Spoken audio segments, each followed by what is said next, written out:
क्या आप जानते हैं कि जब सृष्टि के दो महाशक्तिशाली देव ब्रह्मा और विष्णु एक दूसरे को महान बता रहे थे, तब भगवान शंकर ने उनकी परीक्षा लेने के लिए एक दिव्य लीला रची। इस प्रतियोगिता में न केवल अहंकार का विनाश किया, बल्कि ब्रह्मांड को यह भी सिखाया कि सच्चा परमात्मा वही है जो न आदि है न अंत। और क्या आप जानते हैं कि एक समय ऐसा भी आया था जब भगवान शिव स्वयं पांडवों से छिपते हुए पृथ्वी पर विचरण कर रहे थे। यही नहीं, एक ऐसी भीषण लड़ाई भी हुई जिसमें भगवान शंकर ने एक विकराल राक्षस का संहार कर धरती को एक नई नदी का वरदान दिया। ये सब घटनाएं सिर्फ कथाएं नहीं, बल्कि सनातन धर्म के वे अलौकिक क्षण हैं जिन्होंने समय, धर्म और ब्रह्म की परिभाषा तक बदल दी। मित्रों, आज हम सावन के दूसरे सोमवार पर एक और दिव्य यात्रा के लिए तैयार हैं, उन 3 पवित्र धामों की ओर जहां स्वयं भगवान शिव ने केवल दर्शन ही नहीं दिए, बल्कि अपने दिव्य ज्योतिर्लिंग रूप में प्रकट होकर संपूर्ण सृष्टि को चमत्कृत कर दिया। इससे पहले हमने 3 ज्योतिर्लिंगों की कथा जानी थी।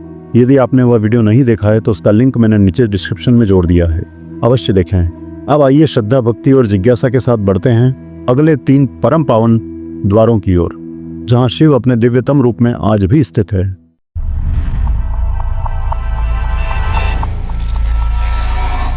यह ज्योतिर्लिंग मध्य प्रदेश में पवित्र नर्मदा नदी के तट पर स्थित है। इस स्थान पर नर्मदा के 2 धाराओं में विभक्त हो जाने से बीच में एक टापू सा बन गया है। इस टापू को मांधाता पर्वत या शिवपुरी कहते हैं। नदी की एक धारा इस पर्वत के उत्तर की ओर तथा दूसरी धारा दक्षिण की ओर होकर बहती है। दक्षिण वाली धारा ही मुख्य धारा मानी जाती है। इसी मांधाता पर्वत पर श्री ओंकारेश्वर ज्योतिर्लिंग का मंदिर स्थित है। पूर्व काल में महाराज मांधाता ने इसी पर्वत पर अपनी तपस्या से भगवान शिव को प्रसन्न किया था। इसी से इस पर्वत को मांधाता पर्वत कहा जाने लगा। इस ज्योतिर्लिंग मंदिर के भीतर 2 कोठरियों से होकर जाना पड़ता है। भीतर अंधेरा होने के कारण यहाँ निरंतर प्रकाश जलता रहता है। ओंकारेश्वर लिंग मनुष्य निर्मित नहीं है, स्वयं प्रकृति ने इसका निर्माण किया है। इसके चारों ओर हमेशा जल भरा रहता है। संपूर्ण मांधाता पर्वत ही भगवान शिव का रूप माना जाता है। इसी कारण इसे शिवपुरी भी कहते हैं। लोग भक्तिपूर्वक इसकी परिक्रमा करते हैं। कार्तिकी पूर्णिमा के दिन यहाँ बहुत भारी मेला लगता है। यहाँ लोग भगवान शिव जी को चने की दाल चढ़ाते हैं और रात्रि की शिव आरती का कार्यक्रम बड़ी भव्यता के साथ होता है। इस ओंकारेश्वर ज्योतिर्लिंग के 2 स्वरूप हैं। एक को ममलेश्वर के नाम से जाना जाता है। यह नर्मदा के दक्षिण तट पर ओंकारेश्वर से थोड़ी दूर हटकर है। पृथक होते हुए भी दोनों की गणना एक ही में की जाती है। लिंग के 2 स्वरूप होने की कथा पुराणों में इस प्रकार दी गई है। एक बार विंध्य पर्वत ने पार्थिव अर्चना के साथ भगवान शिव की 6 माह तक कठिन तपस्या की। उनकी इस तपस्या से प्रसन्न होकर भूत भावन शंकर जी वहां प्रकट हुए। उन्होंने विंध्य को उनके मनोवांछित वर प्रदान किए। विंध्याचल के इस वर प्राप्ति के अवसर पर वहां बहुत से ऋषिगण और मुनि भी पधारे। उनकी प्रार्थना पर शिवजी ने अपने ओंकारेश्वर नामक लिंग के 2 भाग किए। एक का नाम ओंकारेश्वर और दूसरे का अमलेश्वर पड़ा। दोनों लिंगों का स्थान और मंदिर पृथक होते हुए भी दोनों की सत्ता और स्वरूप एक ही माना गया है। शिव पुराण में इस ज्योतिर्लिंग की महिमा का विस्तार से वर्णन किया गया है। श्री ओंकारेश्वर, श्री ममलेश्वर के दर्शन का पुण्य बताते हुए नर्मदा स्थान के पावन फल का भी वर्णन किया गया है। प्रत्येक मनुष्य को इसकी यात्रा अवश्य करनी चाहिए। लौकिक परलौकिक दोनों प्रकार के उत्तम फलों की प्राप्ति भगवान ओंकारेश्वर की कृपा से सहज ही हो जाती है। आइए मित्रों, अब जानते हैं दूसरे ज्योतिर्लिंग के बारे में।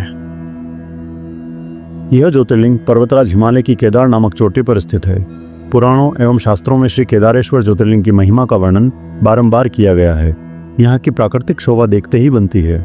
इस चोटी के पश्चिम भाग में पुण्यमती मंदाकिनी नदी के तट पर स्थित केदारेश्वर महादेव का मंदिर अपने स्वरूप से ही हमें धर्म और अध्यात्म की ओर बढ़ने का संदेश देता है। चोटी के पूर्व में अलकनंदा के सुरम्य तट पर बद्रीनाथ का परम प्रसिद्ध मंदिर है। अलकनंदा और मंदाकिनी ये दोनों नदियां नीचे रुद्रप्रयाग में आकर मिल जाती हैं। दोनों नदियों की यह संयुक्त धारा और नीचे देवप्रयाग में आकर भगीरथी गंगा से मिल जाती है। इस प्रकार परम पावन गंगा जी में स्नान करने वालों को भी श्री केदारेश्वर और बद्रीनाथ के चरणों को धोने वाले जल का स्पर्श सुलभ हो जाता है। इस अति पवित्र पुण्य फलदायी ज्योतिर्लिंग की स्थापना के विषय में पुराणों में यह कथा वर्णित है।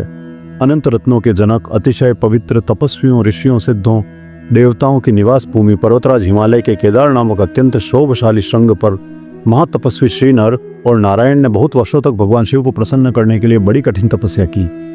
कई हजार वर्षों तक वे निराहार रहकर एक पैर पर खड़े होकर शिव का नाम जप करते रहे।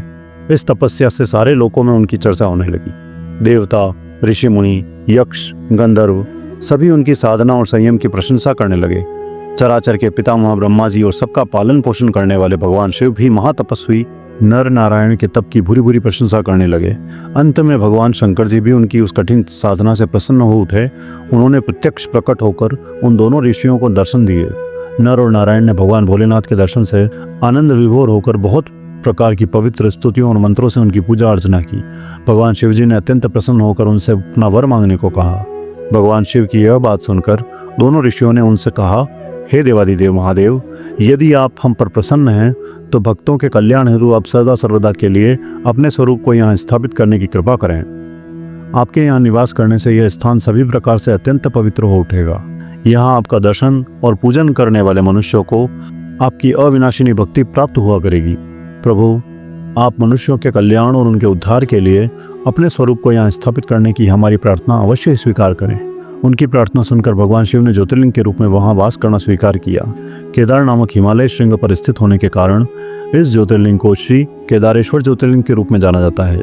भगवान शिव से वर मांगते हुए नर और नारायण ने इस ज्योतिर्लिंग को इस पवित्र स्थान के विषय में जो कुछ कहा है वह अक्षरशः सत्य है।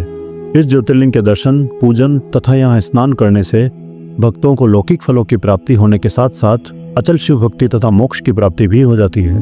इस मंदिर के कपाट हर साल अप्रैल और मई माह में खुलते हैं और लाखों की संख्या में श्रद्धालु बाबा केदारनाथ के दर्शन करने आते हैं। कहा जाता है कि यहाँ भगवान शिव द्वारा धारण किए गए भैंसे के रूप के पिछले भाग की पूजा की जाती है। केदारनाथ धाम का उल्लेख स्कंद पुराण के केदार खंड में मिलता है, जिसके अनुसार केदार वह स्थान है जहाँ भगवान शिव अपने उलझे बालों से पवित्र गंगा को मुक्त करते हैं। केदारनाथ मंदिर से जुड़ी एक अन्य पौराणिक कथा के अनुसार महाभारत का युद्ध समाप्त होने के बाद पांडव सभी कौरव भाइयों और अन्य बंधुओं की हत्या के पाप से मुक्ति पाना चाहते थे, जिसके लिए वह भगवान शिव की खोज में हिमालय की ओर गए।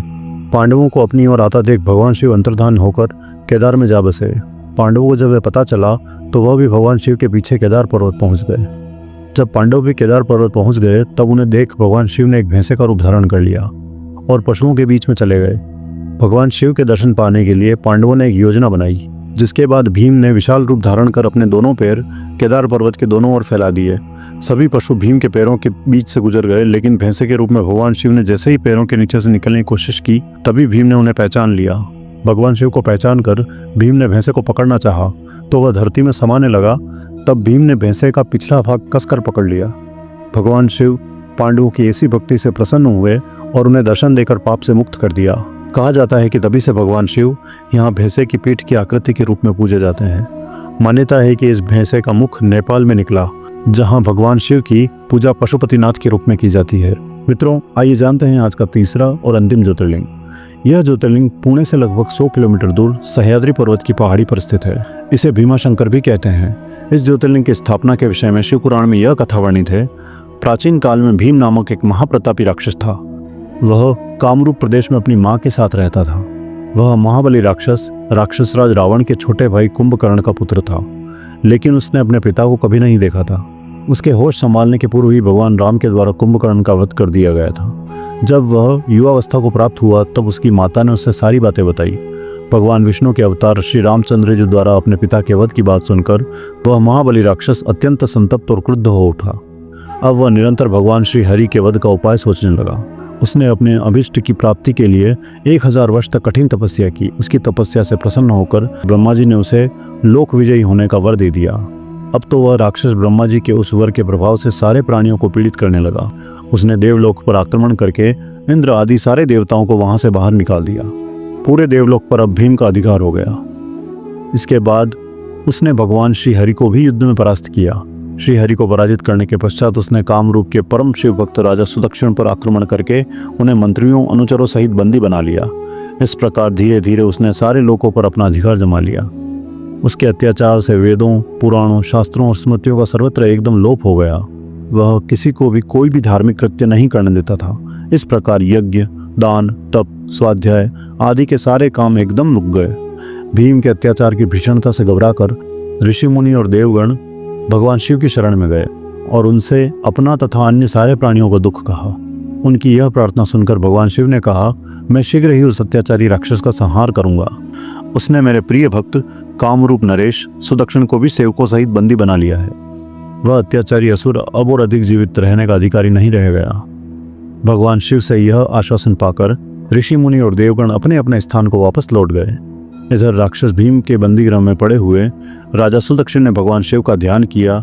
वे अपने सामने पार्थिव शिवलिंग रखकर अर्चना कर रहे थे।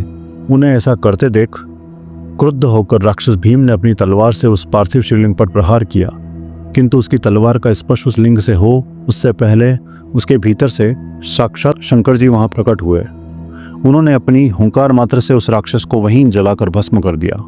भगवान शिव जी का यह अद्भुत कृत्य देखकर सारे ऋषि मुनि और देवगण वहां एकत्र होकर उनकी स्तुति करने लगे। उन्होंने भगवान शिव से प्रार्थना की कि हे महादेव, आप लोक कल्याण के लिए सदा के लिए यही निवास करें। यह क्षेत्र शास्त्रों में अपवित्र बताया गया है। आपके निवास से यह परम पवित्र पुण्य क्षेत्र बन जाएगा। भगवान शिव ने सबकी यह प्रार्थना स्वीकार कर ली। वहां वह ज्योतिर्लिंग के रूप में सदा के लिए निवास करने लगे। उनका यह ज्योतिर्लिंग भीमेश्वर के नाम से विख्यात हुआ। तो मित्रों, ये थी सावन के दूसरे सोमवार की 3 कथाएं। मिलते हैं अगले सोमवार अगले 3 ज्योतिर्लिंग कथाओं के साथ। तब तक के लिए ओम नमः शिवाय।